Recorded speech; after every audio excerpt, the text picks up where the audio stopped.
কেউ কেউ আছে এত ভালোবাসে গার্লফ্রেন্ডকে গলায় হাত দিয়ে ঢুকছে কলেজে, কি বুঝলেন, গলায় হাত দিয়ে। আর এখন তো আমাদের আর কিছু করার নাই, হালাল প্রেম বেরোইছে, শুনেছেন আপনারা? এরা শুনে নাই, কিন্তু যারা জানে তারা হাসছে। হালাল প্রেম, রাতের বেলায় ফোন করছে, আসসালামু আলাইকুম, ভালো আছো? হ্যাঁ ভালো আছি। এটার নাম হালাল প্রেম। সারা রাত কথা বলছে প্রেমিকের সাথে, ফজরের সময় আজান হচ্ছে, তখন বলছে তোমাদের ওখানে আজান হচ্ছে? হ্যাঁ আমাদের মসজিদে তো আজান দিচ্ছে, নামাজ পড়বে না? হ্যাঁ তা নামাজ পড়বো, তুমিও পড়ে লাও, শোনা রাখছি। বলে হ্যাঁ তাহলে রেখে দিচ্ছি। তখন ছেলেটা বলছে রাখবে, তা একটা দিবে না? যারা বুঝে তারা হাসছে। কত গোলমাল আল্লাহ। ওই জন্য তো আমি বলেছি হালাল প্রেম কখনো হালাল হয়? ওই বাংলাদেশের এক মাল বেরিয়েছে, তার নাম হচ্ছে আবরারুল হক আসিফ, প্রেম বিশেষজ্ঞ।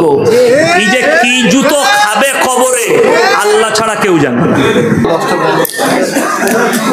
আসসালামু আলাইকুম।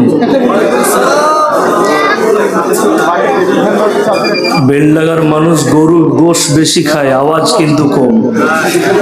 আসসালামু আলাইকুম। আলহামদুলিল্লাহি রাব্বিল আলামিন ওয়াসসালাতু ওয়াসসালামু আলা রাসূলিহিল কারীম, আম্মা বা'দ। ফাউযু বিল্লাহি মিনাশ শাইতানির রাজীম, বিসমিল্লাহির রহমানির রহিম। ওয়াইলুল লিকুল্লি হুমাযাতিল লুমাযা আল্লাযী জামা'a মালান ওয়া আদ্দাদা ইয়াহসাবু আন্না মালাহু আখলাদা কাল্লা লায়ুনবাযান্না ফিল হুতামা ওয়া মা আদরাকা মাল হুতামা নারুল্লাহিল মুকাদা আল্লাতী তাত্তালিউ আলাল আফইদা ইন্নাহা আলাইহিম মুসাদা ফি আমাদিম মুমাদ্দাদা ওয়া ইলা মাদিয়ান আখার। ফাউযু বিল্লাহি মিনাশ শাইতানির রাজীম, বিসমিল্লাহির রহমানির রহিম। ওয়া ইযা লাকুল লাযীনা আমানু ক্বালু আমান্না ওয়া ইযা খালাউ ইলা শায়াতিনিহিম ক্বালু ইন্না মাআকুম ইন্নামা নাহনু মুস্তাহজিউন আল্লাহু ইস্তাহজিউ বিহিম ওয়া ইয়ামুদ্দুহুম ফি তুগয়ানিহিম ইয়ামাহুন ইলা আখিরিল আয়াত।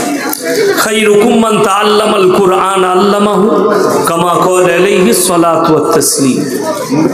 মাননীয় শ্রদ্ধেয় জ্ঞানী গুণী মানী সম্মানী আজকের এই জলসার মাননীয় সভাপতি মহাশয়, শ্রদ্ধের উলামায়ে একরাম, হুফাজে একরাম এবং আমার জ্ঞানী গুণী মানী সম্মানী মাননীয় শ্রোতা মণ্ডলী, পর্দার অন্তরালে পর্দা নসিব মায়েরা এবং বোনেরা, আল্লাহর বড় দয়া, কৃপা, ভালোবাসা আমাদের প্রতি, গোটা বিশ্বের প্রতি।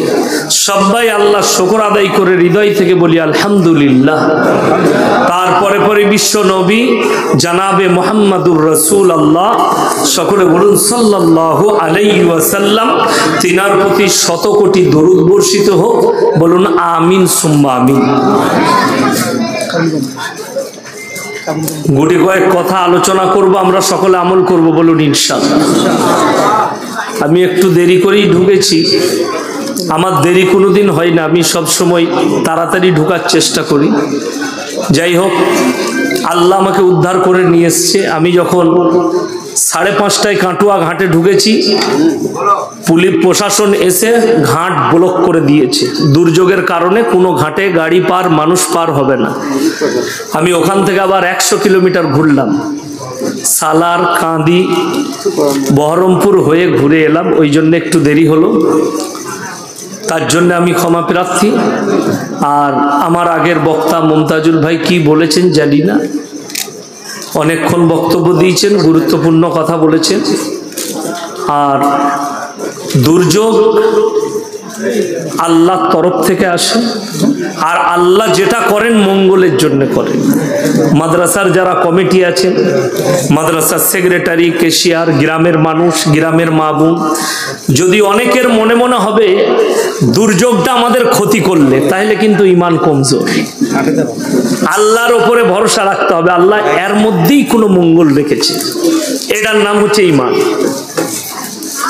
আপনার যদি এইটুকু দুর্যোগে মনে হয় যে আমাদের ক্ষতি হয়ে গেল, আল্লাহর দিন কে চালায়? কথা বলে না? রুজির মালিক কে? তাইলে মাদ্রাসাওয়ালাদিকে চিন্তা করতে হবে না। আল্লাহ ঠিক চালাবেন, আর যেটা প্রয়োজন আল্লাহ ঠিক মিটিয়ে দিবেন। আপনার এইটুকু দুর্যোগে আপনার কষ্ট মনে হচ্ছে, মেদিনীপুর 2 24 পরগনা, উড়িষ্যা, যারা সমুদ্রবর্তী এলাকায় আছে তাদের কষ্টটা একটু অনুভব করুন। যাদের ঘর বাড়ি ভেঙে গেল, যারা মারাত্মক দুর্যোগের মধ্যে ডুবে আছে। সকাল থেকে বৃষ্টি আরম্ভ হয়েছে আমার বর্ধমানে। আমি ফোন করলাম খানা খাবার আগে, বলে এখনো বৃষ্টি চলছে, থামেনি একভাবে। হয়তো কাল সকালে আবার শুনতে পাবেন বাঁকুড়া বর্ধমানের বহু বিস্তীর্ণ এলাকা আবার আপনার ভেসে গেছে বন্যায়, ওটা আমরা শুনতে পাবো। যাই হোক, আল্লাহ সকলকে হেফাজত করুক, বলুন আমিন। কোরআনে আছে ওয়া আনজালনা মিনাল মুসিরাতি মাআন সাজ্জাজা, আমি মেঘমালা থেকে ঘন ঘন বৃষ্টি বর্ষণ করি। লিনুখরিজা বিহি হাব্বাও ওয়া নাবাতা, যার দ্বারা ধান, শস্যে, গম, আলু ইত্যাদি তোমরা উৎপন্ন করো। ওয়া জান্নাতিন আলফাফা, ফল ফ্রুটে ভরা বাগান। আমি কিন্তু এখনো জলসা শুরু করিনি, ভূমিকা টানছি। জলসা শুরু করলে বুঝতেই পারবে। আল্লাহ বৃষ্টি বর্ষণ দুটো দেয়, একটা রহমতের বৃষ্টি, একটা আযাবের বৃষ্টি। আযাবের বৃষ্টিটা কি আছে? আল্লাহ তাআলা নূহ নবীর কওমের কাছে আযাবের বৃষ্টি পাঠিয়েছিল। মানুষ যখন অতিরিক্ত পাপে লিপ্ত হয়, জিনা বেড়ে যায়, পাপ বেড়ে যায়, আল্লাহ মানুষকে দুটো ভয়ঙ্কর বিপদে ফেলে। এক হচ্ছে ভূমিকম্প, জালজালা। 2 নম্বর হচ্ছে বন্যা। নূহ নবীর ছেলে কিনান বলেছিল, হে আমার আব্বা, তুমি তোমার আল্লাহ আমাদিকে কি আযাব দেবে? বললে তোমাদিকে মুষলধারার বৃষ্টি দিয়ে বন্যায় ডুবাবে। নূহ নবীর ছেলে বললে, তোমার আল্লাহকে বলে দাও, তোমার আল্লাহ যদি বৃষ্টি দেয়, বন্যা দেয়, আমি এত উঁচু জায়গায় আমরা চেপে যাব, তোমার আল্লাহর পানি পৌঁছাবে না। জোরে বলুন নাউজুবিল্লাহ। এত বড় চ্যালেঞ্জ আল্লাহকে। আর আল্লাহর কসম খেয়ে বলছি, আল্লাহকে যারা পৃথিবীতে চ্যালেঞ্জ করেছে, আল্লাহ তাদেরকে ধ্বংস করে দিয়েছে। পৃথিবীতেই তাদেরকে দেখিয়ে দিয়েছে যে আল্লাহর আযাব কত ভয়াবহ। ওই জন্য কোরআনে আছে, নূহ নবীর কওমের কাছে যখন বন্যা এলো, নূহ নবী নৌকার উপর। যখন নূহ নবী দেখতে পাচ্ছেন চোখে আমার ছেলে কেনান ডুবে মারা যাচ্ছে, নূহ নবী আল্লাহকে বললেন, কেঁদে দোয়া চাইলেন, লা আসিমাল ইয়াউমা মিন আমরিল্লাহ, আল্লাহ এটা আমার রক্ত, এটা আমার ওরসজাত পুত্র, তুমি একে রক্ষা করো। আল্লাহ ধমক দিলেন নবীকে, নামিলান খাসিরিন, তুমি দোয়া চাইতে পাবে না তার জন্যে যে আমাকে মানেনি, আমার নবীকে মানেনি, আমার দ্বীনকে মানেনি। হাত নামাও, তা না হলে তোমাকেও ক্ষতিগ্রস্তদের মধ্যে ফেলে দেব। কোরআনে আছে, যখন গোটা পৃথিবী আল্লাহ দরিয়া বানিয়েছেন, মুফাসসিরিনরা লিখেছেন, কেউ কেউ অনুমান করে আল্লাহ সমুদ্রের পানিকে 1250 ফুট উপরে তুলে দিয়েছিলেন বন্যায়, জলোচ্ছ্বাস। নূহ নবী যখন নৌকা টলমল করছে, নূহ নবী আল্লাহর কাছে কি দোয়া পড়লেন? বিসমিল্লাহি মাজরিহা ওয়া মুরসাহা ইন্না রাব্বি লাগফুরুর রহিম। যখন এই দোয়া করলেন, আল্লাহ বললেন, এই পানি স্থির হয়ে যাও আমার নূহের জন্য। জোরে বলুন সুবহানাল্লাহ। নূহ নবী দোয়া কার কাছে চাইলে? আল্লাহর কাছে, কোনো মানুষের কাছে নয়, গাছের কাছে নয়, পিত্তালায় নয়, ছাঁচতলায় নয়, মেম্বারের কাছে নয়। পৃথিবীর মানুষরা, বর্তমানে মুসলমানরা কতটা ধোঁকাবাজ, ভারতে 30 কোটি মুসলমান আছে, এর মধ্যে আমি একটা জলসাই বলেছি, আজকে আবার বেলডাঙ্গায় বলে যাচ্ছি, 15 কোটি মুসলমান আছে নাকি সন্দেহ আছে। কেন? বেঈমান হয়ে গেছে, ঈমান হারা হয়েছে। নামাজে আমরা সবাই সূরা ফাতিহা পড়ি না পড়ি না? পড়ে। কি ওয়াদা করেন আল্লাহর কাছে?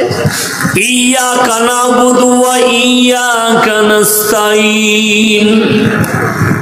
আল্লাহ তোমার ইবাদত করি, তোমার কাছে প্রার্থনা করি, ভালো মন্দ চাই। এটা শুনেলে আমার ভাই, 15 কোটি মুসলমান আছে নাকি সন্দেহ? কেন বললাম বলে দিই। নামাজে আহলে হাদিস হোক, দেওবন্দি হোক, বেরেলি হোক, ফুরফুরা হোক, হড়হড়ে হোক, তালতালা হোক, বেলতালা হোক, খেজুরতলা হোক, যারাই নামাজ পড়ে তারা আল্লাহর কাছে প্রতি নামাজে ওয়াদা করে, করে না করে না? যখন এই সূরা ফাতিহা পড়ে ওয়াদা হয় না হয় না? ইয়্যাকা না'বুদু ওয়া ইয়্যাকা নাস্তাঈন। আল্লাহ তোমারই উপাসনা করি, তোমার কাছেই ভালো মন্দ চাই। তারপরে কি করে গাছতলা চলে এলো, তারপরে কি করে রওজা এলো, তারপরে কি করে ঢিপি এলো, তারপরে কি করে পীরাস্থানা এলো। বড় কষ্টের বিষয়। কালকের জলসা আমার হাটপাড়ায় ছিল, ক্যান্সেল হয়েছে, জলসা করতে পারিনি। আল্লাহর কৃপায় এখানে হলো, নাহলে আমি আর বাড়ি যেতাম না, রাত্রে থাকতাম। কিন্তু আমি বাড়ি থেকে আসছি। পরশু আমি একবারই বর্ডারে জলসা করেছি, উত্তর দিনাজপুরে। আমি বলে এসেছি সেখানে যে দুঃখের বিষয়, বর্তমানে একটা অমুসলিম ভাই আমাদের দেশের হিন্দু ভাইরা, তারা তাদের ধর্ম পালন করে, মাটির মূর্তি তৈরি করে তারা পুজো করে, করে না করে না? সেখানে সিজদা দেয়, সেখানে সিন্নি দেয়, সেখানে বিভিন্ন রকমের মানত মানসিক করে। দুঃখের বিষয়, সেটা যদি শিরক হয়, হাইরে ভারতের মুসলমান, তুমি মাটির ঘোড়া গাছতলায় রেখে সিজদা করবে, এটা কি করে দিনদারি হতে পারে? কথাটা বুঝতে পারেননি আমার? মাটির পুতুলের সামনে যদি সিজদা করা গুনাহ হয়, শিরক হয়, সে মুশরিক হয়, তাহলে একজন মুসলিম গাছতলায় ঘোড়া রেখে আগরবাতি, মোমবাতি, চাদর টাঙিয়ে সিজদা করলে এটা কি করে দিনদারি হতে পারে? তারটা গুনাহ, তোমারটা গোলমাল। আমার আগে মুমতাজ ভাই বয়ান করছিল আর আমরা দুজনে এত গাল খাচ্ছি, সীমা নাই। ঝাড়খণ্ডের একটা বক্তা আছে, তার নাম হচ্ছে জাহাঙ্গীর।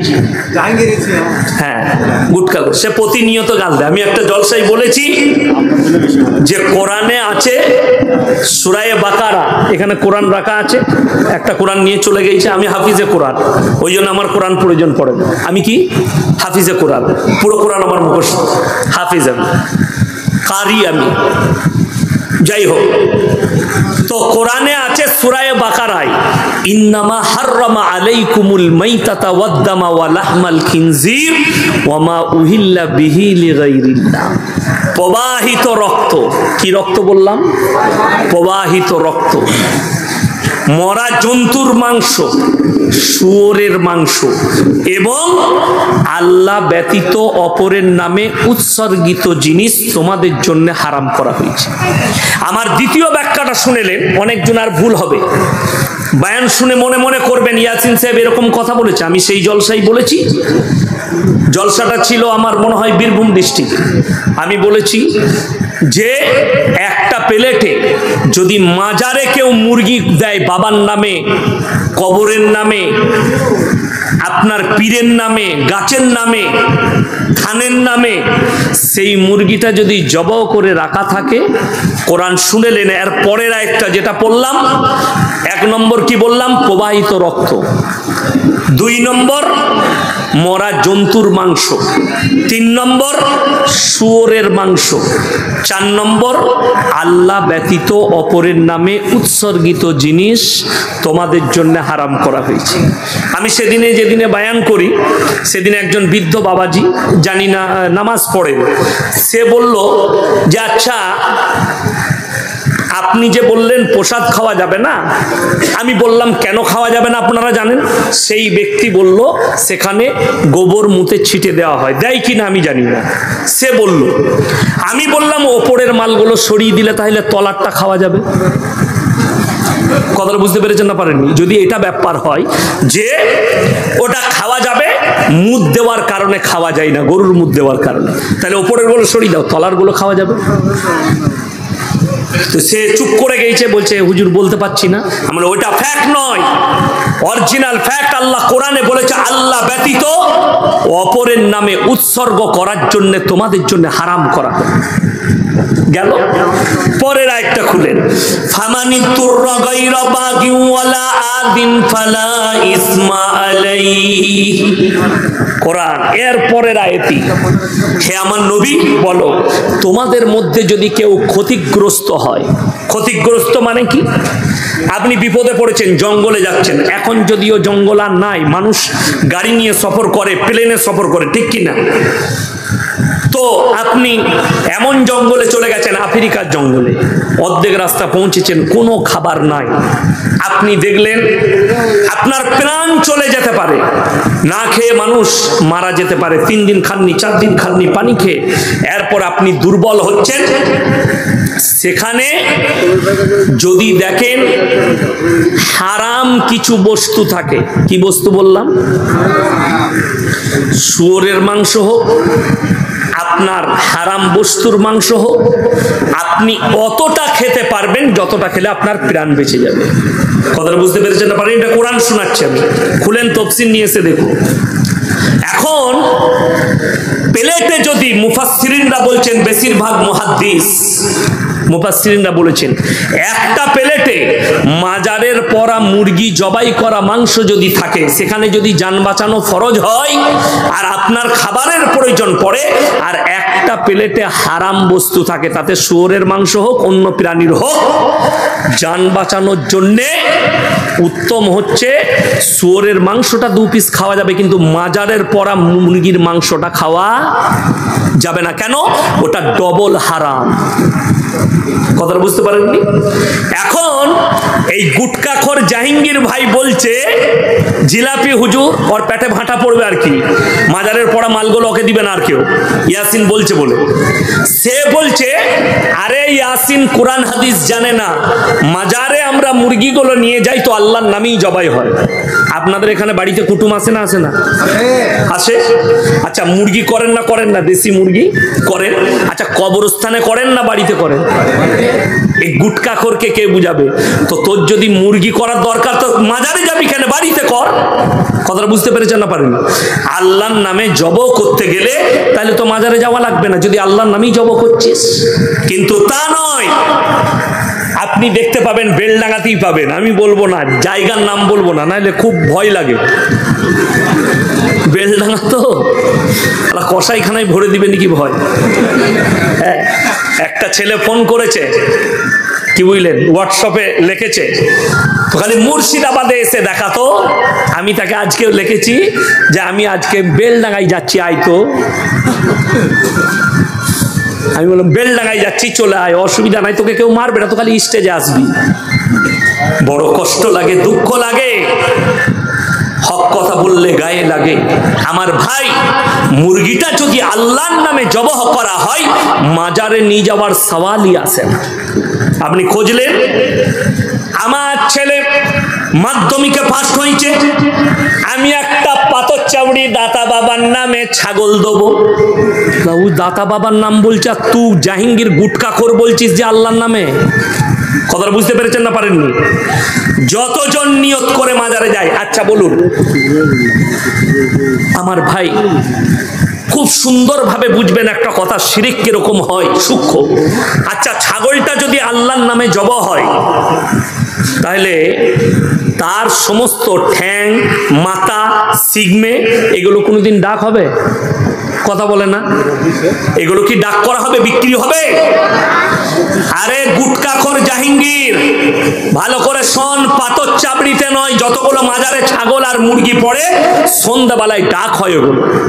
পাথর চাবড়িতে যতগুলো ছাগল মুরগি পড়ে, তার আর মাথাগুলো পাগুলো ডাক হয়, আর টাকাটা যায় কোথায়? মমতা খালার ফান্ডে যায়, বাবার ফান্ডে নয়। অনেকজন গাড়ির ওপরে লিখে রেখেছে, আপনি মুর্শিদাবাদেই দেখতে পাবেন, কি দাতা বাবার দান। এর থেকে বড় শিরিক আর কিছু নেই। কথাটা বুঝতে পেরেছেন না পারেন? দেনেওয়ালাকে আল্লাহ লিখেছে, দাতা বাবা না। অনেকজন লিখে রেখে দিয়েছে গাড়িতে KGN, খাজায়ে গরিব নওয়াজ। শিরকের বড় শিরক। আমাদের এলাকায় একজন গাড়ি কিনেছে, আমি বললাম লরি কিনলে মিষ্টি খাওয়াও মাদ্রাসার তালবিলিম দিকে আমাদিকে। না না, পাথর চাবড়িতে নিয়ত করেছি ছাগল নিয়ে ধোয়াতে যাব। গিয়ে খানা করেছে বাবার নামে ছাগল দিয়ে, গাড়িটাকে গা ধোয়াইছে পাথর চাবড়ির পুকুরে নিয়ে আসছিল, ঠিক ইলেম বাজারের কাছে মাল অ্যাক্সিডেন্ট করে ফেলেছে। আমি তাহলে বাবাকে ভালো করে টাকা দিই না, ওই জন্য গোলমাল। বড় দুঃখের বিষয়, এইরকম ভাবে শিরকের ওপরে ডুবে ভারতের 15 থেকে 20 কোটি মুসলমান শিরক আর বেদাতে ডুবে আছে। আল্লাহ বাদ দিয়ে তার সৃষ্টির ওপরে বিশ্বাস, আল্লাহ বাদ দিয়ে তার বস্তুর ওপরে বিশ্বাস। আমার ভাই, ঝড় দিলে যে গাছটা ভেঙে পড়ে যাবে, আপনি কেমন করে সেই গাছটা ওপরে বিশ্বাস রাখছেন আল্লাহকে বাদ দিয়ে? যে গাছটা, যে মাটিটা পানি হলে মিটে যাবে, যে কবরবালার হিম্মত নাই, কবরে যিনি শুয়ে আছেন সে উঠে তোমার সাথে কথা বলে, তুমি কেমন করে বলো? আমার ভাই, যারা আমাকে গালি দিচ্ছেন, আমি এখানে দলিল পেশ করে দেবো, আপনি অবাক হয়ে যাবে। অনেক মানুষ উর্দু বুঝেন না, তাই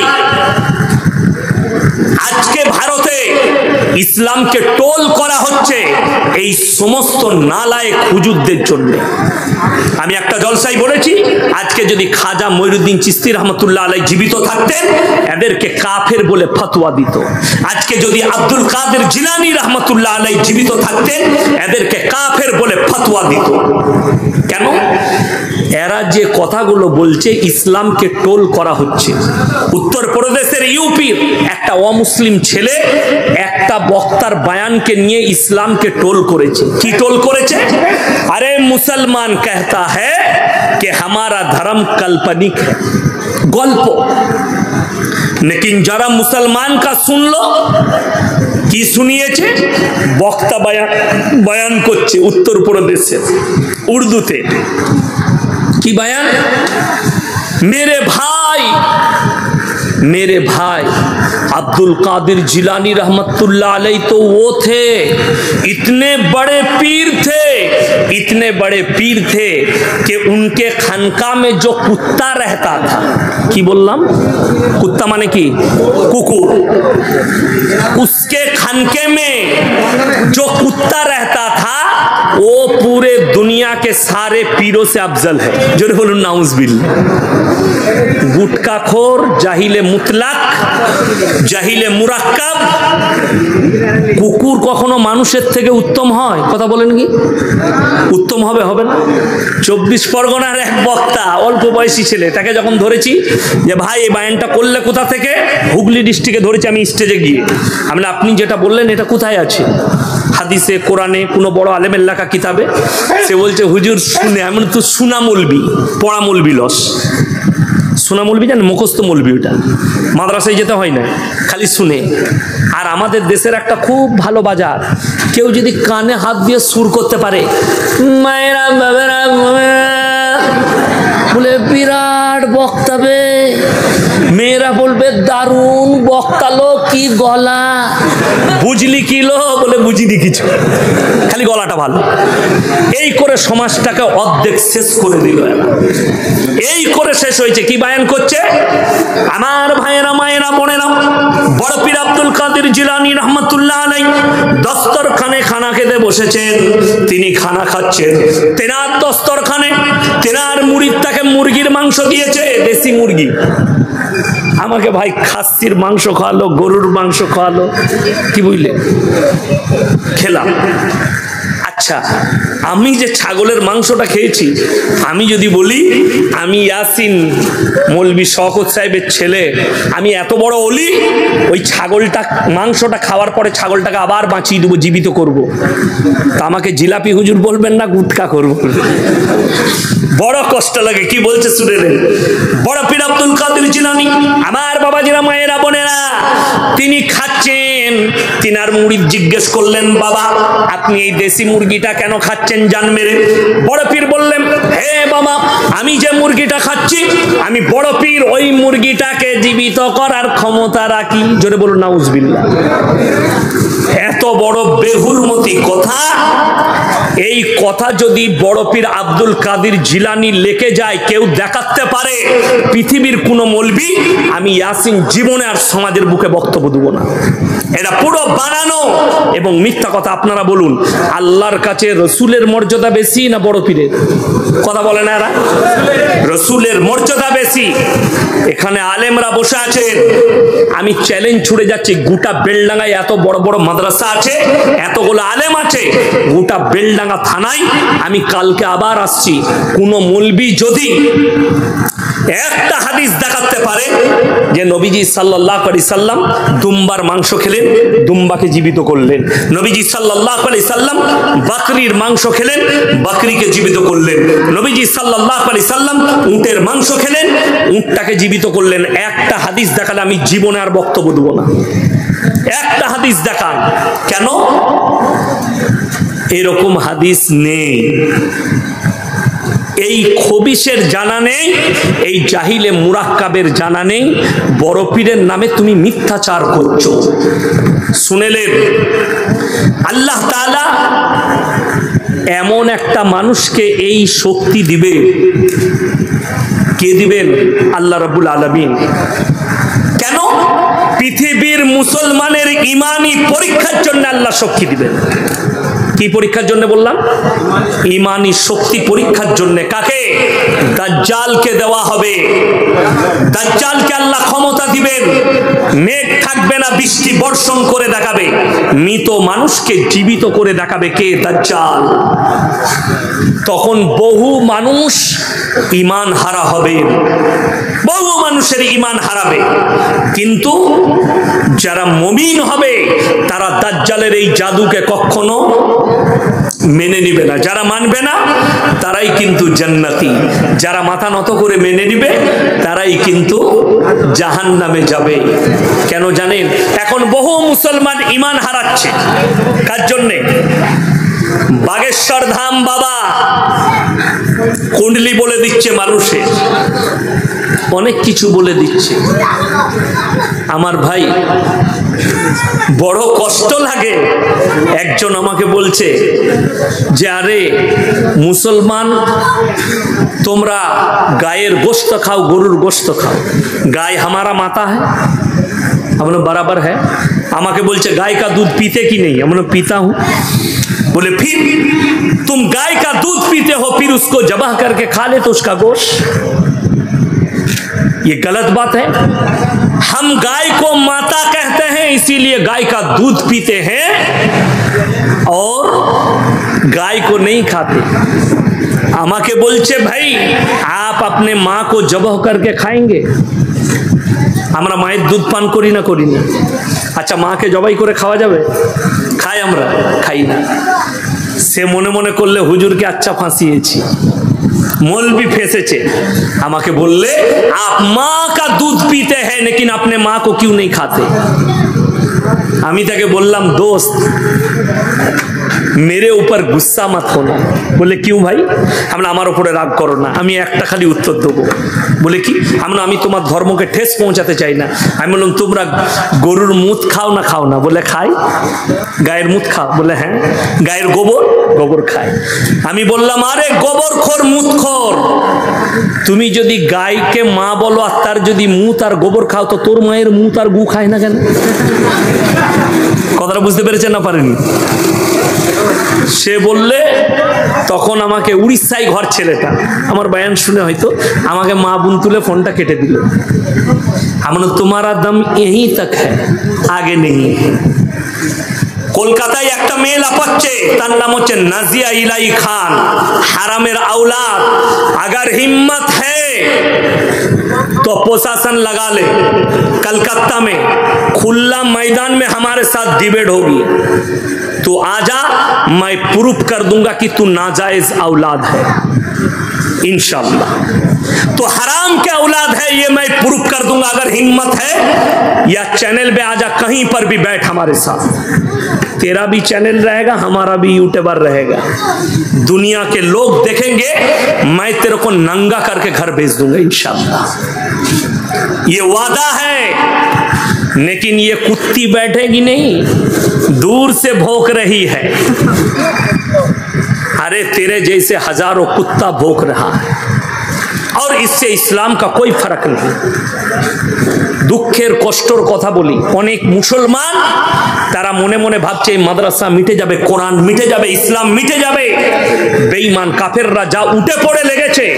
কিন্তু আমি বাস্তব কথা বলে যাচ্ছি, আল্লাহর উপরে বিশ্বাস রাখুন, গোটা পৃথিবীর পরমাণু শক্তি যদি একদিকে দাঁড়িয়ে যায়, আল্লাহর কসম করে বলছি, কোরআনের জের জবর পরিবর্তন করার ক্ষমতা পৃথিবীর কোনো শক্তির নাই। জোরে বলুন সুবহানাল্লাহ।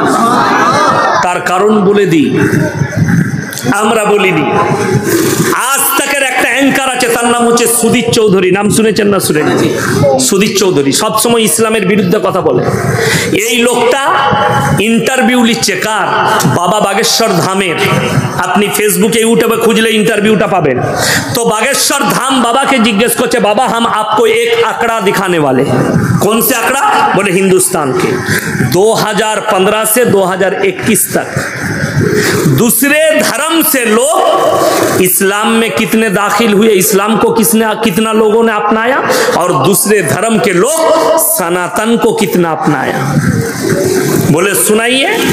तो সেই রিপোর্টার সুদীপ চৌধুরী একটা রিপোর্ট বার করলো, 2015 से 2021 तक 13 लाख लोगों ने इस्लाम को कबूल कर लिया। जोड़े बोलो सुभान अल्लाह। 13 लाख बाबा, और दूसरी धर्म से सनातन धर्म को अपनाया सिर्फ 30,000 लोग। आप बताइए अंतर कितना है? बाबा बोलचे आसमान और जमीन का अंतर है। अरे दुश्मना ने इस्लाम, सुन लो कान खुलकर। गोबर भक्तों और पेशाब खाने वाले, जरा कान खुलकर सुन लो हमारा तकरीर। अगर तुम्हें ये लग रहा है कि कोई मौलवी अगर भाषण देता है उसको जेल में डालकर इस्लाम को मिटा दोगे, अल्लाह की कसम ये तुम्हारा खौफ है, এটা তোমাদের স্বপ্ন। আমাদের মতো একটা মৌলবীকে যদি জেলে ভরো, 100টা মৌলবী দাঁড়িয়ে আছে ইনশাআল্লাহ, কোনো অসুবিধা নেই। কিন্তু ভালো করে শুনে নাও, যারা এই কথা বলছো, ইসলাম যদি এত খারাপ হয়, কোরআনের বাণী যদি এত খারাপ হয়, এই 13 লাখ কোন মানুষগুলো ইসলাম কবুল করেছে আমি জানি না। পৃথিবীর দামি লোকদের মধ্যে একজন হচ্ছে পৃথিবীর শ্রেষ্ঠ ব্রেক ড্যান্সার মাইকেল জ্যাকসন, ইসলাম কবুল করেছে। জোরে বলুন সুবহানাল্লাহ। পৃথিবীর শ্রেষ্ঠ বক্সিং ফাইটার মাহমুদ আলী ইসলাম কবুল করেছে। পাকিস্তানের একজন ক্রিকেটার ইউসুফ ইউহানা এখন মোহাম্মদ ইউসুফ। এইরকম পৃথিবীর দামি দামি লোকরা ইসলামের ছায়া তলে আসছে। আল্লাহ রাসূল সাল্লাল্লাহু আলাইহি সাল্লামের হাদিস, হে আমার সাহাবীরা শোনো, যখন ইমাম মেহেদী যোদ্ধা যখন যুদ্ধ করতে লাগবে, আল আকসাই যখন ঝান্ডা গাড়বে, তুমি দেখতে পাবে পৃথিবীর দলে দলে বেঈমান কাফেররা ইসলামের ছায়া তলে আসছে। জোরে বলুন সুবহানাল্লাহ। গোটা পৃথিবীতে ইসলাম প্রতিষ্ঠিত হবে।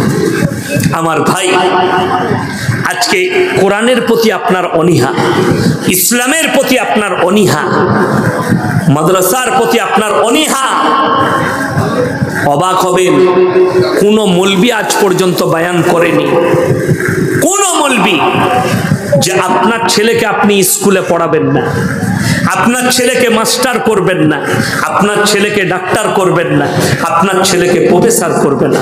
আমি আজকে ইয়াসিন এলান করে যাচ্ছি, আপনার ছেলে হাফিজে কোরআন করুন, তারপরে তাকে ভালো কনভেন্টে দেন, স্কুলে দেন, কলেজে দেন, মিশনে দেন। সেই ছেলেটা ডাক্তার হোক, মাস্টার হোক, ইঞ্জিনিয়ার হোক, তার নামাজ থাকবে, তার ঈমান থাকবে। আজকে আলামিন মিশন বলে আসার পরে মুসলিম যুবকদের ঈমান বেঁচেছে। তা না হলে তসলিমা নাসরিন কোনো অশিক্ষিত মেয়ে নয়, লন্ডন থেকে পড়াশোনা করেছে, তারপরও নাস্তিক। কেন? তার জীবনটা কেটেছে বেঈমান আর কাফেরদের কোলে। এই নাজিয়া ইলাহি খান এ কোনো অমুসলিম ঘরের মেয়ে নয়, মুসলমান ঘরে জন্ম নিয়েছে। না যায় সন্তান, না এর বাম্মায়ের কাছে দিন আছে, না এর কাছে দিন আছে। না থাকার কারণ একটাই, এদিকে দিনই শিক্ষা দেয়। আমার এক বন্ধু, আমার থেকে বয়সে বড়, আমার থেকে সিনিয়র ইঞ্জিনিয়ার, আমার এলাকায় বাড়ি। একদিন দেখা হয়েছে, আমাকে বলছে আমার ছেলেটাকে মনে করছি ভালো কোনো জায়গায় দেবো, কোথায় দিলে ভালো হয়? আমি বললাম আলামিন মিশনে দাও, নামাজটাও হবে, রোজাটাও হবে। কি বললো জানেন উত্তরে? মুসলিমদের ছেলে, ইঞ্জিনিয়ার, আমার বন্ধু। সেই দিন থেকে আমার কাছ থেকে দূরে। কেন? সে বলছে না, মুসলমানদের স্কুল কনভেন্টগুলোই, মাদ্রাসাগুলোয় আদর্শ নাই, রামকৃষ্ণ মিশনে দেবো, সেখানে আমার ছেলেটা ভালো আদর্শ পাবে। আমরা একদম দামি কথা বলেছিস, দামি কথা। সেখানে পড়লে মায়ের পাশে শোয়া যাবে, বোনের পাশে শোয়া যাবে, বিটির পাশে শোয়া যাবে, কিন্তু আলামিনে পড়লে আল্লাহর বিধান মেনে চলতে হবে। মাদ্রাসায় পড়লে আল্লাহর বিধান মেনে চলতে হবে। আজীব ব্যাপার। আমাকে বলছে আরে তোদের গুড়ামি, জিলহিজ্জা মাসের 10 তারিখে কুরবানি করতে হবে, এটা মৌলবীদের, তোদের ইসলাম ধর্ম নিয়ে গুড়ামি, যে কোনো দিন করলেই হচ্ছে। কথাটা বুঝতে পারেননি? এটা তার ভাষা। তাকে আমি যা উত্তর দিয়েছি ওটা আর আমি এখানে বলবো না, রেকর্ডিং হচ্ছে, ওটা বলবো না। বড় কষ্টের বিষয়। তার কারণ কি? না এর বাম্মা দিনী শিক্ষা দিয়েছে, না এর কাছে আদর্শ আছে। ওই জন্য আমার ভাই জানবেন, আপনার এই বেনদ্দহে শিশু মাদ্রাসা শুধু মাদ্রাসা নয়, এই যে শিক্ষাটা দিচ্ছে, আপনার সন্তান আগে গিয়ে বেঈমান হবার রাস্তা থাকবে না। জোরে বলুন সুবহানাল্লাহ। আপনার ছেলে কাফের হবার রাস্তা থাকবে না। তা না হলে বেঈমান কাফেররা জাল বিছিয়ে জালে ফাঁসবে। কলেজে যান, যারা কলেজ পড়ুয়া আছে তারা জানে, বেলডাঙ্গায় কলেজ আছে, আছে না নাই? মাদ্রাসার পাশেই, জালিলিয়ার পাশে। আমি তো দেখতে পাই মাঝে মাঝে জালিলিয়ায় রাত কাটাই, জলসা করে দেখতে পাই। বড় কষ্ট লাগে। আমার পেছনে মনসুর ভাই বসে আছে, আমার ভাই জানো বেলডাঙ্গা বাজারে দোকান আছে, ইনাদের দোকানে মাঝে মাঝে চা ফা খায়। শুধু বেলডাঙ্গা কলেজ নয়, বহরমপুর কলেজ, কলকাতায় যতগুলো কলেজ আছে, আজকে এমন অবস্থা দাঁড় করিয়েছে বেঈমান কাফেররা যে স্কুলে কলেজে স্টুডেন্টরা গেলে, ছেলে মেয়েরা গেলে, তাদের টেবিল ভাগ নাই যে মেয়েরা আলাদা বসবে, ছেলেরা আলাদা, সবাই বসবে নিজের নিজের জুড়ি লাগিয়ে, মানে প্রেম আর প্রেমিকার সাথে। এটা হাসছেন? বাস্তব কথা বলছি। খোঁজ নেন কলেজগুলোয়, আদর্শ নেই। বড় কষ্ট লাগে, দুঃখ লাগে। আপনি তাকিয়ে দেখুন, আরজি কর নিয়ে কলকাতায় আন্দোলন করছে ডাক্তাররা, জুনিয়র ডাক্তাররা। এদিকে আপনি আদর্শবান বলছেন। এদের থেকে নালায়েক আর এদের থেকে বর্বর কেউ হতে পারে না। আন্দোলন করা যায়। আচ্ছা আপনারা বলুন তো, এই যে আর আন্দোলন করছে, যদি 3 বছর আন্দোলন করে, মেয়েটা বেঁচে যাবে তো নাকি? কথা বলে না? মেয়েটা বাঁচবে? বাঁচবে না। বড় কষ্ট লাগে। তোমরা যে বলছো শাস্তি নাই, আরে কলকাতায় বসে আছো, একটা মেয়ে মারা গেছে কলেজে। আরে অন্ধরা চোখটা খুলো, 10 বছর আগে, 5 বছর আগে আসিফা বলে একটা 10 বছরের বাচ্চা মেয়েকে মন্দিরের ভেতরে 10 দিন রেখে ধর্ষণ করা হয়েছে। সেই দিনে যদি রাস্তায় বসতে, আজকে এই আরজি কর কাণ্ড দেখতে হতো না। সেই দিনে যদি তাদেরকে রাজপথে দিল্লির দাঁড় করিয়ে মুন্ডুচ্ছেদ করা হতো, আজকে এই আরজি কর দেখতে হতো না। তোমরা কি ভাবছো ধর্ষণ রুকে যাবে? আল্লাহর কসম খেয়ে বলছি, যতক্ষণ পর্যন্ত কোরআনের আইন লাগু না হচ্ছে, ইসলামী শরিয়া না লাগু হচ্ছে, সেই দেশ থেকে ধর্ষণ যেতে পারে না। আমি বলিনি, মোবাইল গুগল খুলেন আর ইউটিউব ফেসবুক খুলে দেখুন, লন্ডন আর আমেরিকায় কলেজ আর ইউনিভার্সিটি গুলোয় প্রতি মিনিটে 50 জন ধর্ষিতা হয়। 50 জন, শিক্ষিকা হোক আর স্টুডেন্ট হোক। আমি বলিনি, এটা গুগলের সমীক্ষা বলছে। তার কারণ কি? নেই আইন, নেই শরিয়া। হজের ময়দানকে দেখো, যেখানে 40 লাখ হাজি এক জায়গায় হয়, সেখানে কমপক্ষে 15 লক্ষ হাজি বিবি থাকে। 15 থেকে 20 লাখ হাজি বিবি, 15 লাখ ধরুন, 3 লাখ খালি বুড়ো বুড়ি থাকে। ভারত, বাংলাদেশ, পাকিস্তানের বুড়িরা হজ করতে যায়। কিন্তু ইন্দোনেশিয়া, মালয়েশিয়া, কুয়েত, কাতার, লেবানন, দুবাই, মিশর, ইরান, ইরাক, এদের যুবতী বিটি ছেলেরা হজ করতে যায়, বিবাহের আগে হজ করতে যায়। আমি ভারতের যতগুলো মিডিয়া আছে, কিয়ামতের সকাল পর্যন্ত সময় দিলাম, একটা বার করো যেদিন থেকে হজ শুরু হয়েছে আজকের তারিখ পর্যন্ত, হজের ময়দানে একটা যুবতী বিটি ছেলে ধর্ষিতা হয়েছে, আমি জীবনে আর বক্তব্য দেবো না। একটা বার করো পৃথিবীর ইতিহাসে। কেন? আরবে কেউ যদি 1 টাকাও চুরি করে হাত দুটো কেটে দাও, কোরআনের আইন। কেউ যদি ধর্ষণ করে মুন্ডু ছেদ করে দাও।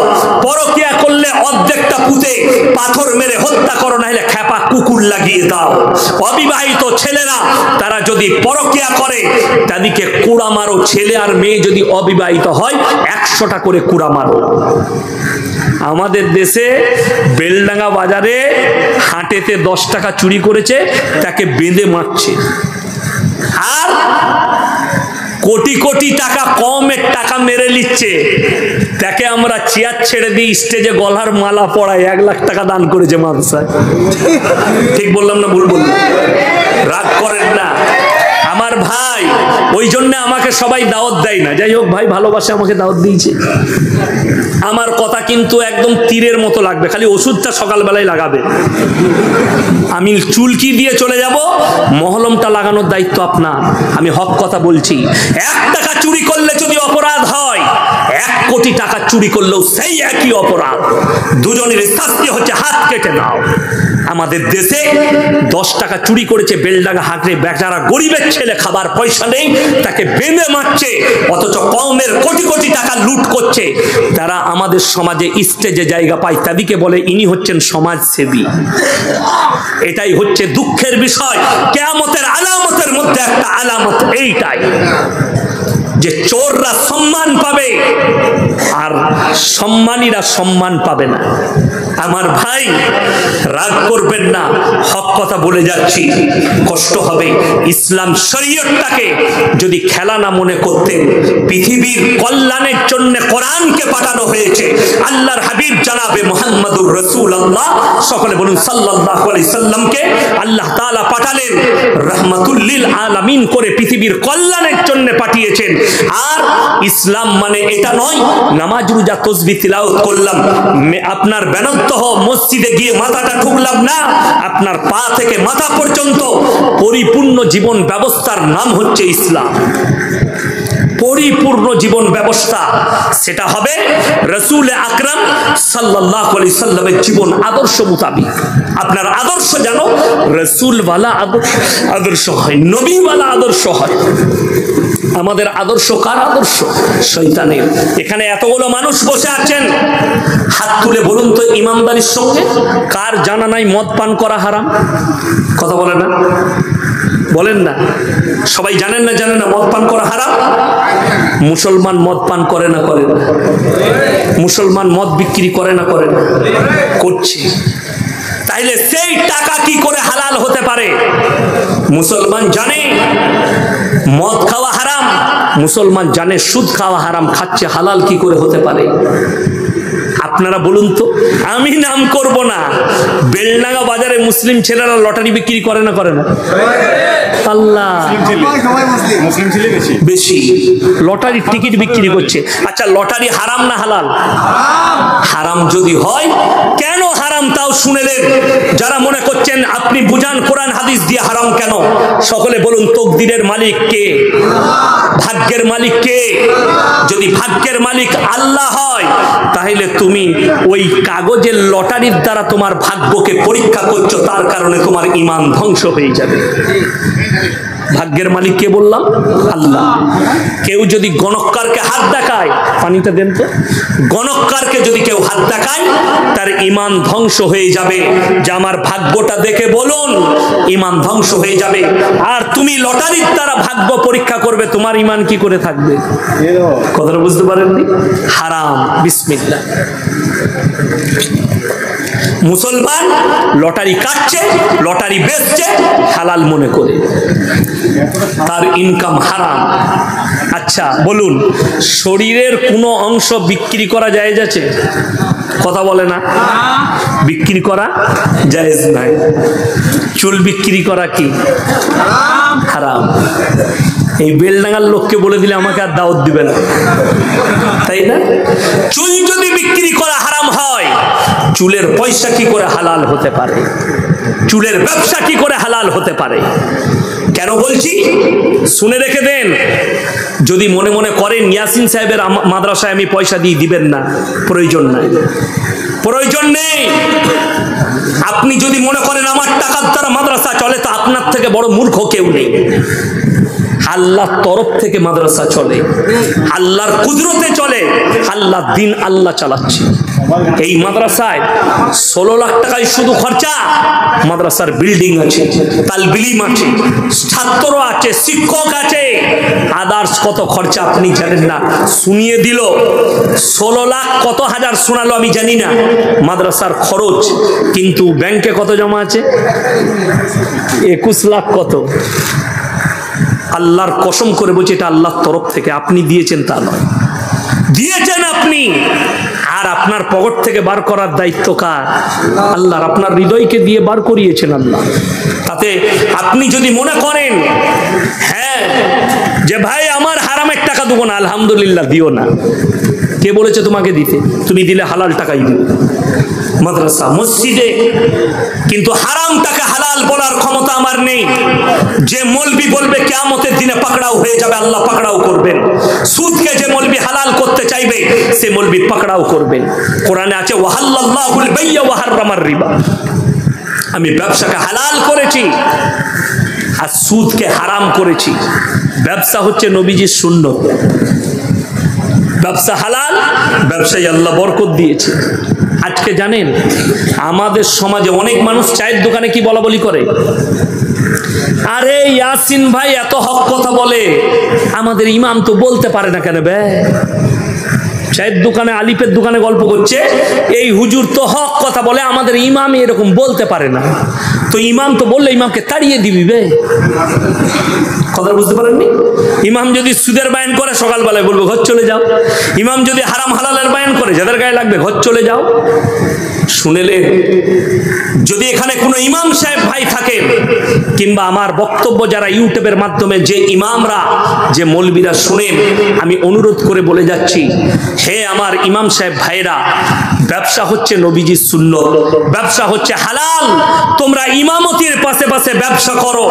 যেদিনে তোমার ব্যবসায় তুমি ভালো রকম টাকা লাভ করবে, মাসে যখন তোমার পকেটে 30,000 টাকা আসবে, তুমি জুম্মায় দাঁড়িয়ে খুতবা দিলে বুক ফুলিয়ে দিবে। কথাটা বুঝতে পারেননি? যদি মতোয়ালি বলে এই সব বায়ান তো চলবে না, তাহলে তুই বুঝেলে আমি আসছি, আমার তো 30,000 টাকা মাসে রোজগার আছে। কথাটা বুঝতে পেরেছেন না পারেননি?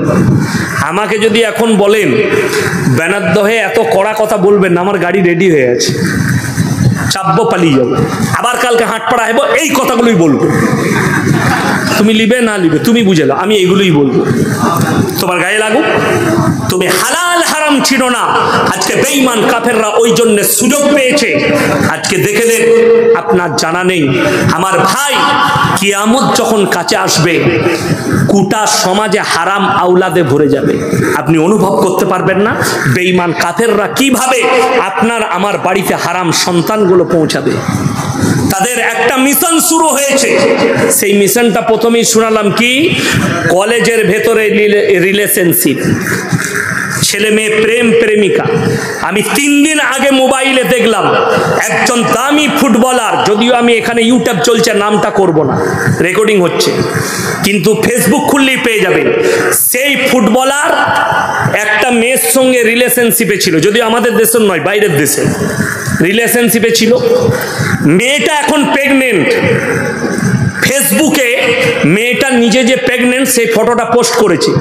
এই প্লেয়ারটা লিখেছে এটা আমার বাচ্চা এবং তার নামটাও সে ঠিক করে ফেলেছে। পরবর্তীতে সেই মেয়েটা পোস্ট করছে না এই বাচ্চা তোমার নয়, এই বাচ্চা অন্যজনের। ছেলের পরিচয় মায়ের থেকে বাপ ভালো জানবে, কথা বলে না, ছেলের পরিচয় কে জানবে? মা জানবে ছেলের পরিচয় কি। সেই মেয়ে বলছে বাচ্চা তোমার নয়, তুমি যখন আমার সঙ্গে বিচ্ছেদ করো তারপরে আমি একটা অন্য ছেলের সঙ্গে রিলেশন করি, তার সঙ্গে আমার মিলামিশা হয়, তারই বাচ্চা, তোমার বাচ্চা হয়। নাউজবিল্লাহ বলেন। বিয়ে কিন্তু করেনি, তার আগেই বাচ্চা হয়ে যাবে। আগে আমাদের দাদরা, আমাদের বাপ চাচারা আমাদেরকে কি বলে রাগাতো, যারা মজাকদার হতো, বে তোর বাপের বিয়ে দেখেছিস, বলতো না? বলতো না? বলতো। আর আমরা বাড়িতে গিয়ে মাকে বলতাম, বাড়ি থেকে বলতাম, আমাকে রাগাচ্ছিল দাদি, বলছিল তোর বাপের বিয়ে দেখেছিস, এটা বলে মজাকদাররা রাগাতো। এখন কিন্তু সত্যিকারই ছেলেরা বাপের বিয়ে দেখছে। আপনারা হাসছেন। দামি লোক দিয়েগো মারাদোনা, ফুটবল সম্রাট, তার 9 বছরের মেয়েকে নিয়ে তার মাকে বিয়ে করতে গেছে, রিলেশনশিপ, আগে ছেলে হয়ে গেছে। গুগল খুলেন দেখতে পেয়ে যাবেন। লিওনেল মেসি আর্জেন্টিনার একজন দামি ফুটবলার, তার 3 বছরের বাচ্চাকে নিয়ে তার মাকে বিয়ে করতে গেছে। 3 না 5 বছরের হবে, গুগল খুলে পেয়ে যাবে। 5 বছরের মেয়েকে নিয়ে তার মাকে, মানে বিয়ে আগে হয়ে গেছে, এই ছেলে আগে হয়েছে পরে বিয়ে। বেঈমান কাফের। আপনারা বলুন, শুনেলেন বেঈমান কাফেররা কিভাবে ইমানকে ধ্বংস করবে। এখনো ভারতে আইন পাস হয় নাই, তবে খুব তাড়াতাড়ি 30 সালের মধ্যে হয়ে যাবে। 30 সালের মধ্যে পাস হবে, সুপ্রিম কোর্ট পাস করাবে না করাবে না আমি সেটাও জানি না, তবে হবার সম্ভাবনা বেশি। যখন সমকামী পাস হয়ে গেছে ভারতের মাটিতে, সমকামী যখন লিগেল হয়ে গেছে, পরকীয়া যখন সরকার পরকীয়াকে লিগেল করে দিয়েছে, এরপর এটা পাস হতে কতক্ষণ। আজকে যে আমি এসছি, আমাকে যদি জিজ্ঞেস করেন আপনি কে, আমার বাপের নাম বলবো না মায়ের বাবা, বাপের। আমি যদি শামীম ভাইকে জিজ্ঞেস করি, কিংবা আমাদের মাস্টার ভাইকে, কিংবা আমার ভাইজানকে জিজ্ঞেস করি, মনসুর ভাইকে, যে আপনার পরিচয় কি, বাপের বলবে না মায়ের নাম বলবে? বাপ যদি মারা যায় তাও বলবে আমি মৃত অমুকের ছেলে, ঠিক কিনা? বাপ মারা গেল কেন?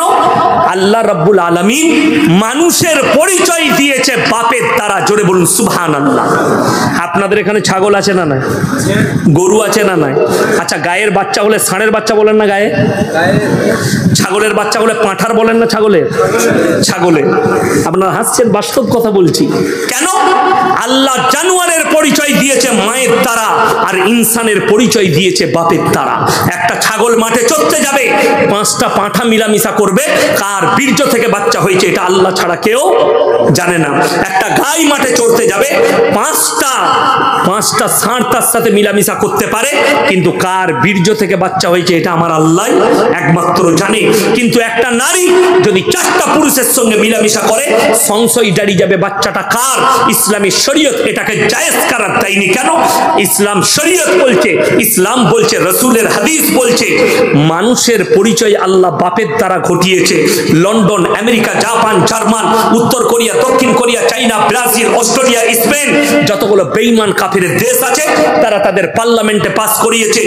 এরপর থেকে কোনো ছেলে যদি চায় মায়ের পরিচয়েও বাঁচতে পারে, মানে জানোয়ার আর তাদের মধ্যে পার্থক্য থাকবে না। তার মানে এটা নয় যে বাপ মরে গেছে যে মায়ের পরিচয় না, বা মা বিয়েই করবে না, কারোর সঙ্গে মিলামিশা করবে, বাচ্চাটা হবে, সে মায়ের পরিচয়ে থাকবে হারাম আওলাদ। এরপর বলুন, আমাদের দেশে যদি বলেন হুজুর মুসলিমদের মধ্যে আসবে না, তুমি ভুল পথে আছো। মুসলমানের কাছে পরকিয়া চলে এলো আর ওটা আসবে না? মুসলমানের কাছে সমকামী চলে আর ওটা আসবে না? আল্লাহ রাসূল সাল্লাল্লাহু আলাইহি সাল্লামের হাদিস, আখরি জামানায় হে আমার সাহাবীরা, পুরনো যুগের পাপগুলো নতুন ভাবে মডেলিং হয়ে আসবে। আগেকার যুগের পাপগুলো দেখুন, সমকামীটা কার পাপ? কোন যুগের পাপ? হযরতে লূত নবীর কওমের পাপ। এইটা কার যুগ? হযরত মুহাম্মদ মুস্তাফা সকলে বলুন সাল্লাল্লাহু আলাইহি সাল্লামের যুগ চলছে। এই যুগে সেই পাপটা পুনরায় ঘুরিয়ে এসেছে, সমকামী। আপনাদের এটাও জানা নাই, আমি বলে যাই, যে বছরে ভোট হয়, ভোট হয়েছিল না হয়নি? ওই ভোটের বছরে কেন্দ্র বাহিনী দিয়ে ভোট হয়েছিল, মনে আছে? এইখানে বেলডাঙ্গার মির্জাপুর কিংবা তার আশেপাশের কোনো গ্রামের একটা ছেলে মিলিটারির সঙ্গে সমকামী সে সেক্স করেছিল মাঠে। বলবেন মৌলী সাহেব তোমার কাছে খবর? একটা অ্যাপস বেরিয়েছে, অ্যাপসটার নাম হচ্ছে ব্লুট, চাইনা বার করেছে অ্যাপসটা। যতজন সমকামী আছে সবাই সেইখানে ঢুকে আছে, আর আপনাকে বার করে দেখিয়ে দেবো কতগুলো মুসলিম শিক্ষিত যুবক সেখানে ঢুকে আছে সমকামী, কতগুলো মহিলা ঢুকে আছে। এই পাপটা কার? হযরতে লূত নবীর কওমের পাপ। হে আমার মুসলমান যুবক যুবতী, যারা স্কুল পড়ুয়া কলেজ পড়ুয়া আছেন, যাদের মনে মনে হচ্ছে যে আমি এই পাপে লিপ্ত, আমার বাপ নামাজি, আমার মা নামাজি, আমার পরিবার নামাজি, আমি মারা গেলে তো আমার লেগে দোয়া করবে। শুনেলেন, কোরআন শুনিয়ে দিচ্ছি, চোখ দিয়ে পানি পড়বে। নবীরা জান্নাতি না জান্নাতি নয়? নবীরা জান্নাতি, নবীরা মাসুম। চলুন, আমার আল্লাহ কোরআনে বললেন, দারাবাল্লাহু মাসালাল লিল্লাযিনা কাফারু ইমরাতান নূহি ওয়া ইমরাতাল লূত কানাতা তাহতা আবদাইনি মিন ইবাদিনা সলিহাইনি ফাকানাতাহুমা ফালাম ইউগনি আনহুমা মিনাল্লাহি শাইআ ওয়া কিলা আদখুলান নার মা'আদ দাখিলিন। আমার দুজন উলুল আযম নবী, হাবিব পয়গম্বর নূহ নবী আর লূত নবী, দুজনের বিবিকে জাহান্নামে দেব, তারা আটকাতে পারবে না।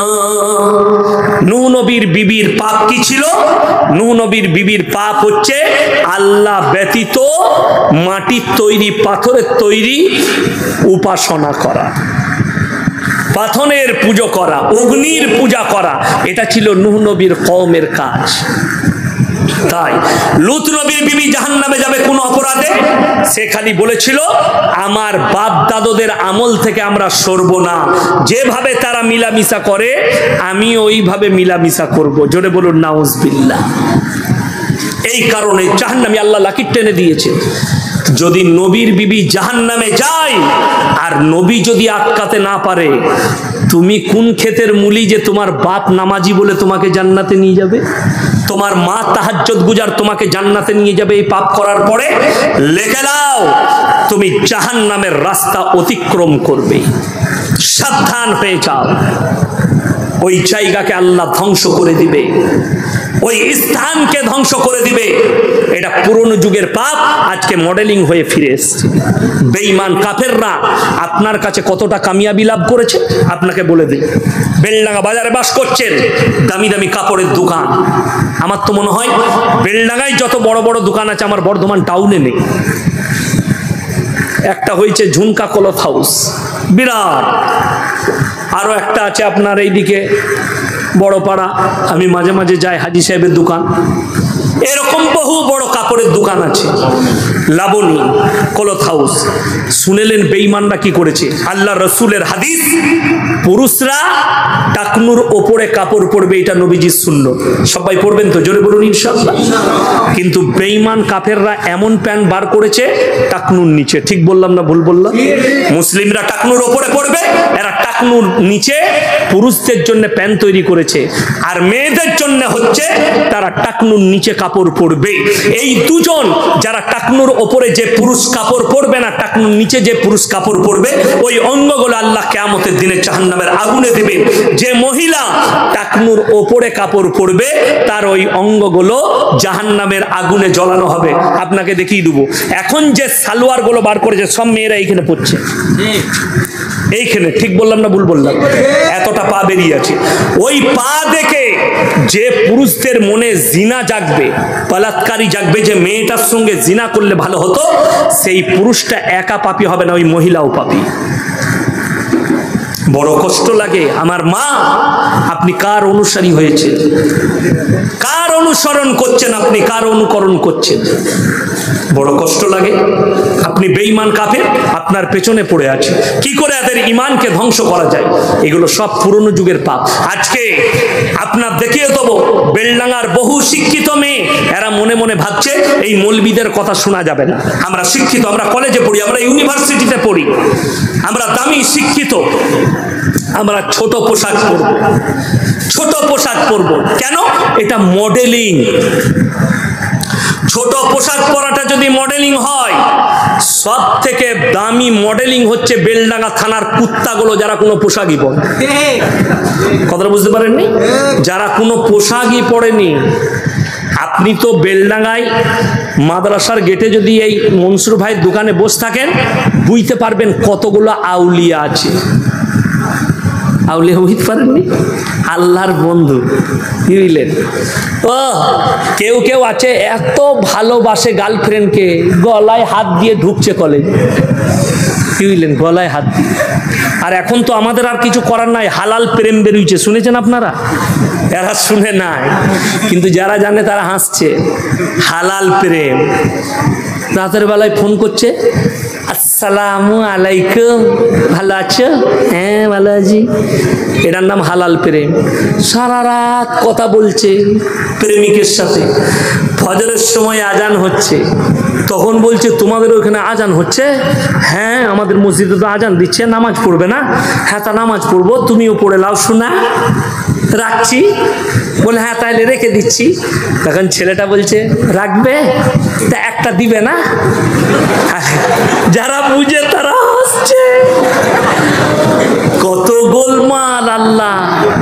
ওই জন্য তো আমি বলেছি হালাল প্রেম কখনো হালাল হয়? ওই বাংলাদেশের এক মাল বেরিয়েছে, তার নাম হচ্ছে আবরারুল হক আসিফ, প্রেম বিশেষজ্ঞ। এই যে কি জুতো খাবে কবরে, আল্লাহ ছাড়া কেউ জানে না। আল্লাহ তাআলা এই ধরনের বদ্দিন আলেমদের কাছ থেকে সমাজকে হেফাজত করুন, যারা প্রেমকে হালাল বলতে চাইছে। প্রেম হালাল কোন প্রেমটা? মায়ের সঙ্গে, বাবার সঙ্গে, পরিবারের সঙ্গে, প্রতিবেশীর সঙ্গে, বোনের সঙ্গে, আত্মীয় স্বজনের সঙ্গে, স্ত্রীর সঙ্গে। কিন্তু তোমরা যেটা বলছো ওটা হারাম। সে আবার বলছে মানুষকে, মাইক নিয়ে সব স্টুডেন্টরা বসে আছে, সব জোড়া জোড়া লেগে, বলছে রাস্তায় যদি আপনি কোনো মেয়েকে দেখেন তো জাস্ট মনে করবেন ওটাই আপনার জন্য যথেষ্ট। আমি উত্তর দিয়েছি, আমি যদি বললাম, আমি উত্তর দিয়েছি, বাজারে যদি তোর মাকে দেখতে পাই আর আমার যদি মনে হয় এটাই ভালো লাগছে, তা বিয়ে দিয়ে দিবি? কষ্টের বিষয়, নাজায়েজ কথা, হারাম ভাষা। আল্লাহ কোরআনে বলেছে এক শ্রেণীর আলেম বের হবে কিয়ামতের পূর্বে, হুজুর বের হবে, তারা দ্বীনকে বিকৃত করবে, আর তাদের দ্বারাই আল্লাহ জাহান্নামকে উদ্বোধন করবে। তাদের দ্বারাই। কেন? এরা দ্বীনকে বিকৃত করছে। শুনেলেন, কোনো মেয়েকে পছন্দ হলে আপনি প্রস্তাব পাঠাতে পারেন তার বাড়িতে জায়েজ তরিকায়, জায়েজ তরিকায়। তার কোনো পুরুষের সঙ্গে আপনি খোঁজ নিলেন যে মনসুর ভাইয়ের সঙ্গে আমার যোগাযোগ, ভাই আপনার বাড়ির পাশে অমুক আছে, তার একটা মেয়ে আছে, আমার ছেলেটার খুব পছন্দ, আপনি কথা বলে দেখুন, যদি বিয়ে দেয় তাহলে কথাবার্তা বলবো। এরা হচ্ছে জায়েজ তরিকা। আর নাজায়েজ তরিকা কি হলেন? হঠাৎ দেখছে বেটা ঘর ঢুকছে, সাথে কে? বউ। বাপ বলছে এটা কেবে? কি করেছি? বউ এটা তো করলি কি করবে? আমি ভালোবাসতাম গো। মেয়ের বাপ দেখলে ছক্কা। ছক্কা মানে গাড়িও লাগবে না, কিছু লাগবে না, কি বুঝলেন? Free free. আর কোন লিবি? সমাজটা তো ওই করে ধ্বংস হয়েছে। আমি সেদিনে বর্ধমানে বলেছি, আমাদের মুসলমানরা যত কমে হবে তত লাভ। একটা স্কুল মাস্টার পড়াতে গেলে ইংরেজি পড়াবে, তার 500 টাকা বেতন, অঙ্ক পড়াবে তার 300 টাকা বেতন, আপনার জিওগ্রাফি পড়াবে 700 টাকা, ইংলিশ পড়াবে 800 টাকা, টিউশন মাস্টার, কোনো গায়ে লাগে না। আর মসজিদের ইমাম পৃথিবীর শ্রেষ্ঠ কিতাব কোরআন মজিদ পড়াবে, যদি বলে যে মাসে 20 টাকা দিও, তো বলে বেতন দিচ্ছি আবার টাকা কিসে? ঠিক বললাম না ভুল বললাম? ওই জন্য আমি সেদিনে বলেছি আমাদের বর্ধমানে কি বুঝলেন, মুয়াজ্জিন মসজিদে আজান দেয় না, দেয় না, পেটে ভাতে মুয়াজ্জিন রাখে অনেকজনা। আমাদের বর্ধমানে যে পেটে ভাতে মুয়াজ্জিন, কি চাচা বুড়ো হয়ে গেছে, চাচাকে বলেছে চাচা তুমি মসজিদে ঝাড়ু দিবে আর 3 বেলা খাবে, সকালে চা, দুপুরে ভাত আর রাতে ভাত। চাচা দেখলে এই বয়সে আর কোথায় ইনকাম করবে, তো পেটে ভাতেই ঠিক আছে। চাচার যা আজান, গায়ে ফেরেশতা থাকবে না। কি বুঝলেন? চাচা কি আজান দিচ্ছে, আল্লাহু আকবার, আল্লাহ বুঝে পাবে।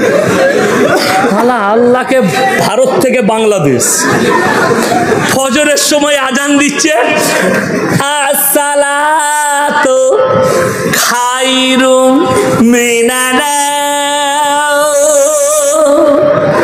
যার নাম খয়র হয়েছে খালা উঠে পড়েছে, আমাকে কে ডাকছিল, বুঝলেন? বিপদ এসে পেটে ভাতে মুয়াজ্জিন।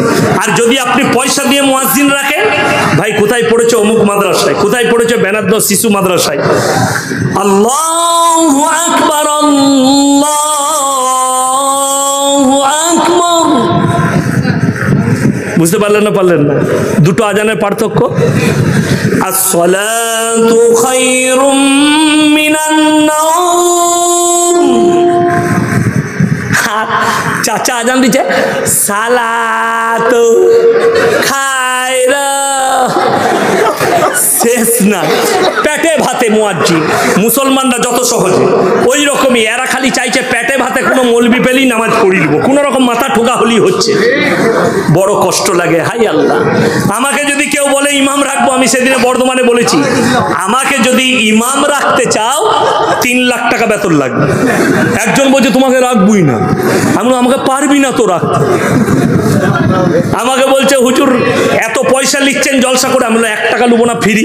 বলে কেমন করে? আমি ইমামের বেতন 50,000 কর, আমি ফ্রি জলসা করব। আমি আর জলসাই করব না, ইমামতি করব। কথা বুঝতে পারেন? সে তো জানে না যে তার থেকেও বেশি চালাক আমি। যখনই দেখবো ইমামের 50,000 বেতন হয়েছে, আমি আর জলসাই করব না, ইমামতি করব, ফ্রি জলসা করব, কাছে করে। আমার ভাই, দিনের ওপরে মহাব্বত নিয়ে আসুন। এই ব্রেনটা ছাড়া দুনিয়াতে যা কিছু আছে সব কিনা। ঠিক বললাম না ভুল বললাম? কলমটা কিনা, ব্রেনটা বাদ দিয়ে সব কিনা। যদি এই বুদ্ধি আর বিবেক কিনা যেত, সবাই বক্তা হয়ে যেত, সবাই ইয়াসিন হয়ে যেত, সবাই মুমতাজুল হয়ে যেত, সবাই মৌলবি শওকত হয়ে যেত, সবাই জাকির নায়েক হয়ে যেত। ঠিক কিনা? ব্রেন ছাড়া সব কিছু কিনতে পাওয়া যায়, যেটাই কিনবেন সব কিনা। খালি এই ইলিমটা ছাড়া যেটা হাসিল করা গেছে এটা পাবেন না, এটা আল্লাহর তরফ থেকে দান যারা ইলিম হাসিল করেছে। তাহলে আপনি কোরআনের জন্য যদি টাকা খরচ করতে না পারেন, তা আপনার জন্য দুঃখের ব্যাপার। এই মাদ্রাসা এই বানাদ্দা শিশু মাদ্রাসা আপনি দেখলেন ছাত্রদিকে, শুধু এটাই নয়, আপনি একদিন আসুন কিভাবে পড়াচ্ছে দেখে যান।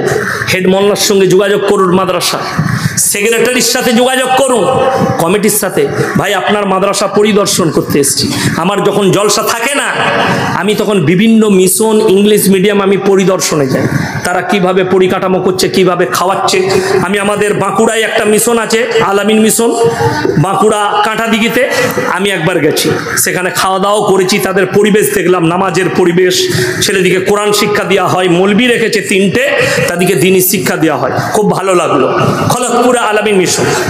আমার ভাই, ওই জন্য আপনাদেরকে বলে যাচ্ছি, সবাই দিনের প্রতি মহব্বত আনবো, জোরে বলুন ইনশাআল্লাহ।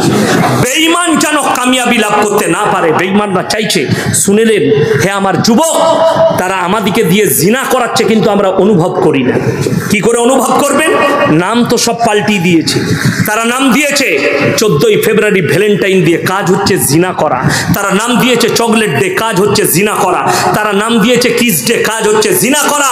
এগুলো ইহুদি নাসারা বেঈমান কাফেরদের তৈরি, যেন এরা ইমানকে ধ্বংস করে। আমি খালি হাওড়া জেলায় এইটুকু বলেছিলাম, জন্মদিন পালন করা চলবে না। আমাদের দেশে 12ই রবিউল আউয়াল পালন হয়, হয় না? হয় না? কথা বলে আপনাদের মুর্শিদাবাদে হয় না? হয়। ইসলামপুরে হয়, ডোমকলে হয়, বহরমপুরে হয়। তো আমি হাওড়া জেলায় জলসা করতে গেছি, জালালসিতে জলসা ছিল। তারপরে আবার গেলাম এক জায়গায়, জালালসি থেকে জলসা করে শেষ রাত্রিতে এক জায়গায় জলসা করলাম। তো বাগনানে আমি জলসা করছি। আমি বললাম, বাবা কেক কেটে ছেলের জন্মদিন পালন করা জায়েজ আছে? সবাই বললো না। আপনারা কি বলছেন, জায়েজ আছে? কেক কেটে জায়েজ নাই। হ্যাঁ, জায়েজ কাদের আছে? বাংলাদেশের কটা গুটকাখোর হুজুর আছে, তারা কেক কেটে জন্মদিন পালন করে। একটা আছে বাউল বুস্টম, কে? গিয়াসউদ্দিন তাহিরি। সে কেক কেটে জন্মদিন পালন করে, তার জায়েজ আছে। কেন? বাউল বুস্টম, ওকে মৌলবি বলা যাবে না। যারা আলেম মনে করবে মৌলবি বলবে, তাদের গুনাহ হবে। ওরা বাউল বুস্টম, ওদের জায়েজ আছে। আমার ভাই, আমি বললাম যে 12ই রবিউল আউয়ালে ঝান্ডা নিয়ে জুলুস বার করা চলবে না। আমাকে কি বললো জানেন? কোথায় লেখা আছে চলবে না? আমি বললাম আমি জানি না, সত্যিকারই জানি না। এখানে মৌলী সাহেবরা বসে আছে, আপনি আছেন তো? আচ্ছা, কোথাও লেখা আছে জানেন যে 12ই রবিউল আউয়ালে ঝান্ডা নিয়ে বেরোনো যাবে না? জানি না। আমাকে বললে তাইলে আপনি নিষেধ করছেন কেন? আমি বললাম এটাও যুক্তি। আমি বললাম তাইলে আমার দুটো কথা শুনো। 3-4টা যুবক এক জায়গায় বসেছে, বললে ঠিক আছে বলুন। আমি বললাম তাদেরকে যে আজকে রাত্রে এশার ফরজ নামাজ ক রাকাত পড়েছো? আপনারা ক রাকাত পড়েছেন? 4 রাকাত। আমি বললাম আমি ইয়াসিন বলে যাচ্ছি, কাল থেকে তোমরা 6 রাকাত পড়বে। বলে কেন পড়বো? দলিল দেন। আমি বললাম, বলছে নবীর মহাব্বতে ইশকে, মানে গুটকাখোর জিলাপি হুজুররা বলছে নবীর মহাব্বতে জুলুস বার করি। আমি বললাম এ হারাম কর, আল্লাহর মহাব্বতে 2 রাকাত বেশি নামাজ পড়া যাবে না? কথা বলে না? যদি নবীর মহাব্বতে জুলুস বার করা যায়, কোরআন হাদিসে না থাকলেও, সাহাবীদের আমলে না থাকলেও, রাসূলের আমলে না থাকলেও, তাহলে আল্লাহর মহব্বতে 2 রাকাত বেশি নামাজ পড়তে পারবি না? ওটা তো আল্লাহর মহব্বত, যদি এটা রসুলের মহব্বত হয়। বলছে দলিল চাই। আমরা আচ্ছা, আমি বললাম এই জায়গাটা কার? আমি যদি বলি আমার, দলিল কে দিবে? কথা বলে না? আমি দেবো না? আমার কাছে দলিল চাইবেন না? চাইবেন না? আমি যদি বলি আমার বাপের নয়, এরকম একটা দলিল দাও, আমাকে পাগলখানায় নিয়ে যাবেন না? মালটার মাথাটা চলে গেছে। তো আমি বললাম জুলুস তুমি বার করছো, দলিল আমি কেন দেবো? তুমি দলিল দিবে কোথায় আছে? 4 জন খলিফা চলে গেছে, তারা তাদের জীবন দশায় কোনোদিন 12ই রবিউল আউয়ালের জুলুস বার করেনি, তারা কোনোদিন জন্মদিন পালন করেনি। তারপরে যতগুলো সাহাবী চলে গেছে, 4 জন ইমাম, আমি চ্যালেঞ্জ ছুড়ে গেলাম এখানে, ইমাম আবু হানিফা রাহিমাহুল্লাহ, ইমাম শাফি, ইমাম মালিক, ইমাম হাম্বল, এদের 4 জনের জীবনীতে কোনো মৌলবি যদি বার করতে পারে যে এরা 12ই রবিউল আউয়াল পালন করেছে, আমি জীবনে আর বক্তব্য দেব না। এরা করলো না। আর তুমি বলছো ইমাম আবু হানিফাকে মানি, কিন্তু তোমার থেকে বড় দুশ্মন কেউ নেই ইমাম আবু হানিফা। কেন? তিনি কোনোদিন করেননি, অথচ তুমি বার করেছো। এটা কে বার করেছে? কোন জিলাপি, কোন গুটকাখোর হুজুর বার করে দিয়েছে? মানুষ দিন মনে করে এটা করছে। বেনামাজির হাতে জবাইকৃত পশু খাওয়া যাবে কি? খাওয়া যাবে? বেনামাজিরা খাবে? কথাটা বুঝতে পেরেছেন না পারেননি? বেনামাজির হাতে জবাই করা মাংস কে খাবে? বেনামাজিরা খাবে। আমি কেন খেতে যাব? অনেকজন বলে, দেখুন মুরগি জবাই করে বিক্রি হয় না? হয় না? গরু জবাই করে বিক্রি করে না? করে না? অনেক গ্রামে দেখবেন আছে ইমামরা জবাই করে না? করে না? আমার গ্রামে আছে, হয় মাদ্রাসার শিক্ষককে ডেকে নিয়ে যায়, নাহলে একজন 5 ওয়াক্তের নামাজি ব্যক্তি জবাই করে কি গরু। অনেকজন কি বলেছেন, প্রত্যেক দিন গরু জবাই করলে গুনাহ হবে, তা কাটা মাংস খাবি তুই? কথা বলে না? যদি প্রত্যেক দিন গরু জবাই করা না যায় আর তোর যদি মাংসের দরকার পড়ে, কি খাবি? কাটা মাংস খাবি তো? শুনেলেন, গরু জবাহ করে 5 ওয়াক্তের নামাজি যদি বিসমিল্লাহ আল্লাহু আকবার বলে গরু জবাহ করে মাংস বিক্রি করে, এতে নেকি আছে। জোরে বলুন সুবহানাল্লাহ। যে মুরগিওয়ালা মুরগি জবাহ করছে তাকে নামাজি হওয়া জরুরি। আল্লাহর রসুলের হাদিস কেন বলে দিই, খাওয়া যাবে না কেন বললাম? যে যার নামাজ নাই, নবীজি বললেন তার মধ্যে ইসলাম নেই। কি বললাম? যার নামাজ নেই, নবীজির হাদিস, তার মধ্যে ইসলাম নেই।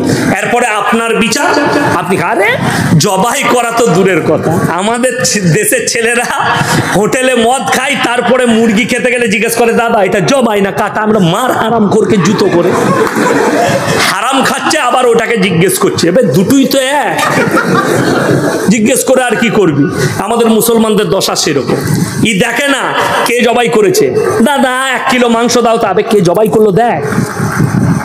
গাঁজাখোর করেছে না মাতাল করেছে? আমি মুরগির মাংস আনতে গেলে নিজে জবাই করি। কে করে? আমি যদি চোখে না দেখি, আমি নিজে জবাই করি। আমি জবাই করে দিচ্ছি, ছাড়িয়ে মাংসটা দে। আর গরুর মাংস তার কাছে নিই যার কাছে আমার মাদ্রাসার শিক্ষক জবাই করে, তার কাছে আমি গরুর মাংস। আপনিও নেবেন।